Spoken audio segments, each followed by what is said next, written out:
Hey everybody, it's Charlie from Daily Motor, and look at this, it's the 2023 Honda Civic Type R.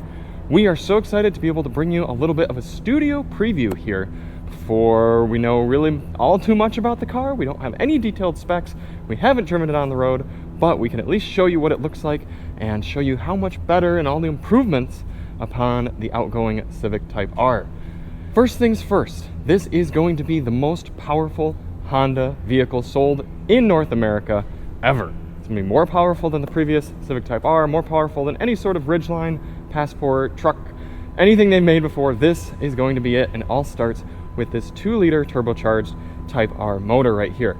Like I said, unfortunately, we don't have detailed specifications, but you know it's going to be making more than the 306 horsepower that the previous gen car made. I'm expecting somewhere around 325-ish or so, going to the front wheels, shod in Michelin Pilot Sport 4S tires, 265/30 ZR19s, square all the way around the car. Should provide plenty of grip and a very fun driving experience. Of course, all of that is sent to the 6-speed manual transmission that we will see inside. Let me take a second here to close all these doors. Unfortunately, we are in an airplane hangar, so we do have some airplane noise going on in the background, but I want to close these and show you all how good this thing looks here for the 2023 model year, but with the 11th gen Civic. I'm just really happy that it blends such a nice balance between the boy racer looks of the 10th gen Civic Type R and really even the normal 10th gen Civic, and kind of a little more of the mature, almost boring looks of the 11th gen car. And with the treatment of these black accents, most of them functional, some of them not, however, it just comes together for such a cool package that isn't quite as showy, wow, look at me, as the previous car, but in a good way. The wing looks more subtle, the front end looks more mature. I'm a huge fan of it. I really am. Honda tells me that all the body panels of the car from the A-pillar all the way forward are entirely unique to the Type R, and I can totally see why. This thing has aggressive folds and molds and body panels, and these vents going right into the engine here. You can kind of see looking down the side, it is much wider. So the fender's going to have to be wider, and you see that in the rear as well. So even though these doors are the same as the normal Civic, the rear doors had to be widened out in order to fit these big, nice, sexy haunches. Super cool looking, nice wheels as well. I don't know what materials any of this is. I don't see any carbon fiber on the car. Honda couldn't confirm nor deny, but it's supposed to be very lightweight, so I'm sure there's utilization of aluminum and lightweight, strong plastics, making this thing lightweight and effective. And of course, they kept things remarkably exciting on the inside with bright red, entirely Alcantara, fake suede seats, and that good 6-speed manual shifter, a bunch of tech. But at the end of the day, this is still a Civic hatchback. You can still pop open the rear, put plenty of things inside. You can still fold the rear seats down and get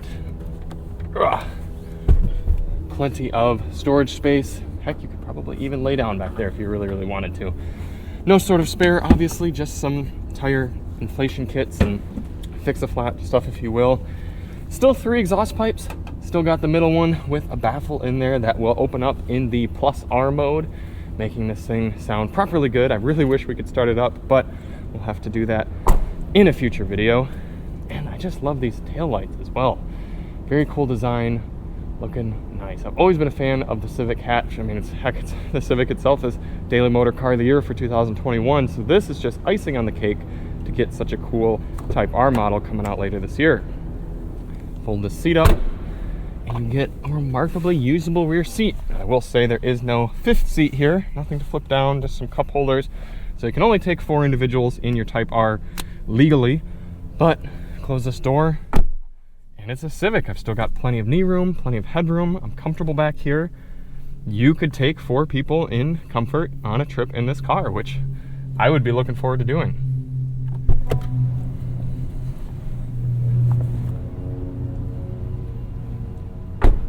Everything is so solid. This car is going to be built in Japan. So it's quality, it's solid, it's built nicely. Very premium product that Honda's giving you here with the new Type R. Let's get a few fake shifts in. good throw, nice distance. You still have the metal shift knobs. That's going to get really hot in the summer, really cold in the winter, but I've seen people actually put little shift knob blankets or jackets on their Hondas. So that's something you could do, I suppose. Still the excellent quality of every little button press, still a volume knob. You do have some new applications in the center screen, some data logging, track logging, gauges right here to show you everything from boost pressure to oil temp, intake air temp. And you get a lot of that information up here in the center gauge cluster also when you are in Type R mode or Plus R mode, whatever it is here. So there's kind of your normal comfort mode and your sport, more traditional Civic looking gauges, but you put it into Plus R and everything turns red. You get your tachometer on the top. Looks like we got a 7,000 RPM red line. It's cool. It is really cool. It's a nice blend between a normal feeling car and a sporty feeling car. I think there's a lot to look forward to with this new Type R, getting it out on the road and just getting to have some fun with it. I think it's going to be a really, really compelling package, and it's all just going to come down to how much does it cost. So thank you all so much for watching. We look forward to bringing you more content on the Type R when the time comes, starting it up, all those goodies. But until then, thank you for watching, and we'll see you on the next one. I'm Charlie from Daily Motor, and as always, drive on.